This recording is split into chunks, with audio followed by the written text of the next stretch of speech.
besar Pak, jagung kami semua udah habis Pak, kami nggak tahu ke depan tahu itu apa Pak.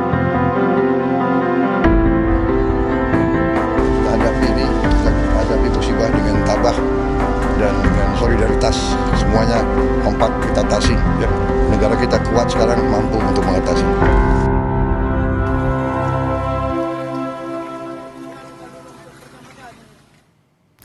Anda masih menyaksikan Breaking News Kompas TV, Saudara, bersama saya Niputu Trisnanda. Saudara, sepekan pasca banjir, situasi di wilayah Aceh Tamiang masih terendam. Akses warga terputus dan mobilitas terganggu karena jalan utama hanya bisa dilalui oleh kendaraan besar. Dan berikut laporan jurnalis Kompas TV, Emir Syahpurba dan juru kamera Dedi Rizky Ginting.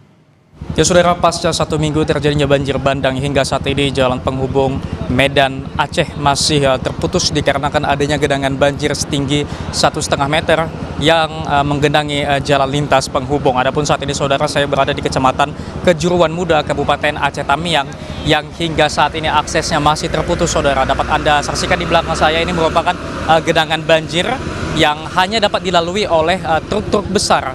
Sementara kendaraan truk kecil maupun mobil dan juga sepeda motor sangat sulit untuk melewati jalan yang terkena banjir ini. Adapun Saudara, warga setempat mengaku di Kecamatan Kejuruan Muda ini pada saat terjadinya banjir bandang kemarin ketinggian air mencapai 4 meter.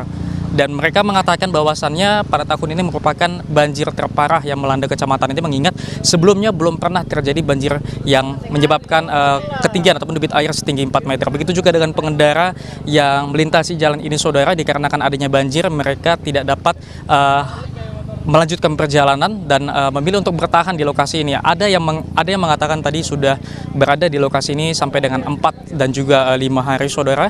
Mereka mengaku saat ini sangat terbatas dengan kebutuhan logistik sehingga mereka sangat mengharapkan adanya bantuan berupa bahan makanan maupun makanan siap santap, karena di sini juga sangat terbatas akses untuk mendapatkan makanan maupun bahan-bahan makanan. Begitu juga Saudara, sampai dengan saat ini di Kecamatan Kejuruan Muda ini masih sulit jaringan internet sehingga pengendara maupun warga sangat khawatir tidak bisa menghubungi keluarga ataupun sanak saudara baik yang berada di lokasi yang tidak terkena bencana maupun di lokasi yang saat ini masih terkena bencana.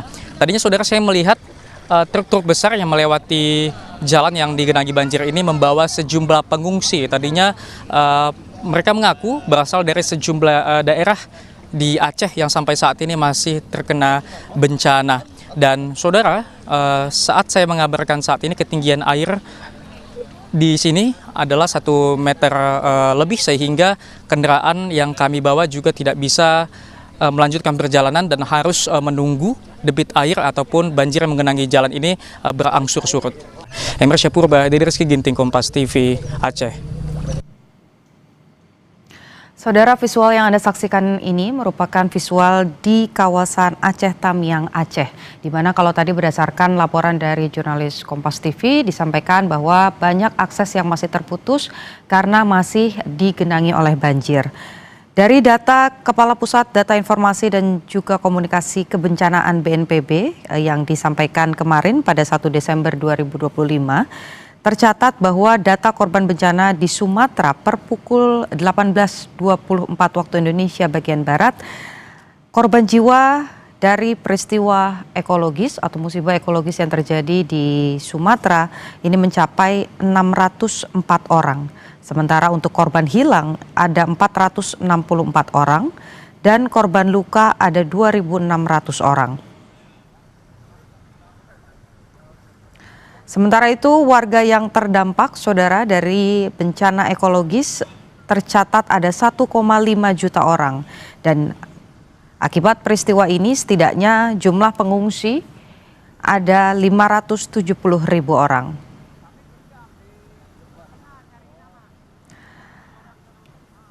Adapun rincian korban jiwa di Aceh, Saudara, sebanyak 173 orang. Sementara korban hilang ada 204 dan korban luka ada 1.800 orang. Data ini merupakan data dari BNPB yang dirilis pada hari Senin 1 Desember 2025.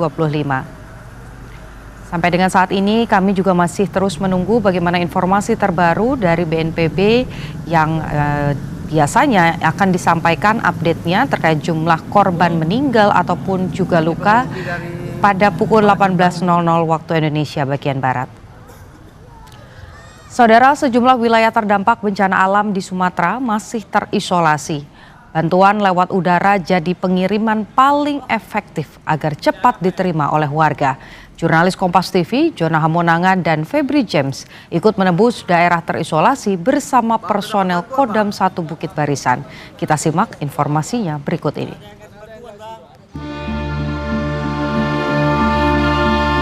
Ini adalah hari kelima, saya bersama juru kamera Febri James berada di Tapanuli Tengah, Sumatera Utara. Lagi-lagi jalur langit ditempuh demi menembus kawasan bencana yang terisolasi.